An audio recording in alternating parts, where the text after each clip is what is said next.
Friends, நான் தான் சுமித்ரா பேசுகிறேன். இன்றைக்கி உருளைக்கிழங்கு முருங்கைக்காய் வச்சு நான் குருமா குழம்பு செய்ய போகிறேன். அதுக்கு முருங்கைக்காய், உருளைக்கிழங்கு, அரிசி கழுவுன 3வது கழனி, கருவேப்பிலை, மல்லி, வெங்காயம், அதோட சும்மா ஒரே ஒரு பச்சை மிளகாய் வாசனைக்கு, தக்காளி, பட்டை, கிராம்பு, அன்னாசி பூ வச்சுருக்கேன். தேங்காய் சோம்பு அரைச்சிக்கணும். இப்போ எண்ணெய் சூடாயிட்டு ஒரு பட்டை, கிராம்பு, அன்னாசி பூ போட்டிருக்கேன். நல்லா பொரிஞ்சோன்னே கருவை விடக்கூடாது. வெங்காயம், ஒரே ஒரு பச்சை மிளகாய் இந்த குருமா குழம்புக்கு நல்லா வதங்கட்டும். வெங்காயம் நல்லா வதங்கினோன்னே ஒரு கொத்து கருவேப்பிலை, கொஞ்சமாக மஞ்சத்தூள், தக்காளி, 1/2 ஸ்பூன் இஞ்சி பூண்டு பேஸ்ட்டு போட்டு நல்லா வதக்கணும். உப்பு ஒரு கொஞ்சமாக போட்டுக்கோங்க. அப்போ தான் தக்காளி நல்லா மசிஞ்சு இது பாருங்கள் இந்த மாதிரி வெந்து வரும். இந்த மாதிரி வெந்து வந்த சமயத்தில் நறுக்கி வச்ச உருளைக்கிழங்கும் முருங்கைக்காயும் போட்டு நல்லா கிளறி விடுங்க. ஏன்னா அந்த மசாலாவிலே அது ஒரு 5 நிமிஷம் வேகணும்.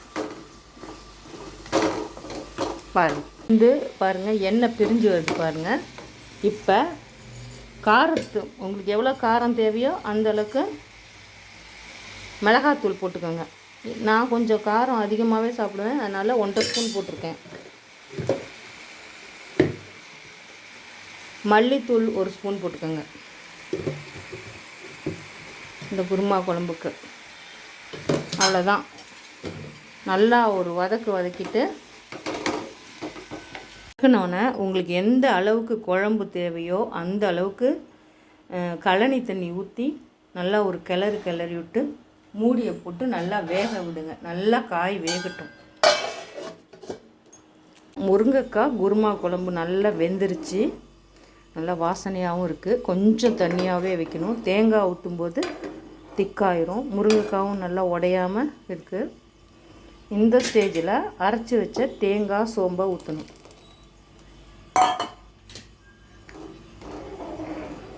ஓகேவா? பாருங்கள், முருங்கைக்காய் குருமா குழம்பு ரெடி ஆயிடுச்சு. பாருங்கள், முருங்கைக்காய், உருளைக்கிழங்கு எல்லாமே நல்லா வெந்துருச்சு. குழம்பு நல்ல வாசனையாக இருக்குது. இறக்கி வச்சு ஃப்ரெஷ்ஷாக மல்லித்தலை தூறேன். இது சாதத்துக்கும் சாப்பிட்லாம், இட்லி தோசைக்கும் நீங்கள் போட்டு சாப்பிட்லாம், நல்லாயிருக்கும். பாருங்கள்,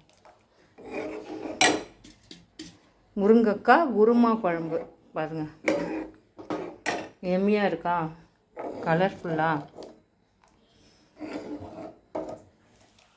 நான் இதில் பட்டை கிராம்பு தாளிச்சிட்டு 2 கொதி வந்தோடனே எடுத்துட்டேன். ஏன்னா அந்த வாசனை இறங்கினா மட்டும் போதும், அதில் கிடக்க வேணாம், ரொம்ப இறங்கும் அப்படின்னு சொல்லி எடுத்துட்டேன்.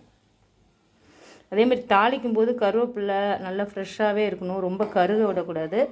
மல்லித்தலையும் கருவேப்பிலையும் பார்த்திங்கன்னா ஸ்டைலுக்கு போடுறது கிடையாது. மல்லித்தலை பித்தத்துக்கு நல்லது சமையலில், கருவேப்பிலை ரத்தத்தை சுத்தம் பண்ணும். இந்த 2க்காக தான் போடுறது. சில பேர் சும்மா ஸ்டைலுக்காக தூரோன்னு நினைக்கிறோம், அது கிடையாது. சமையலில் நான் எப்போவுமே மல்லி கருவேப்பிலை சேர்க்காமல் சமைக்கவே மாட்டேன்.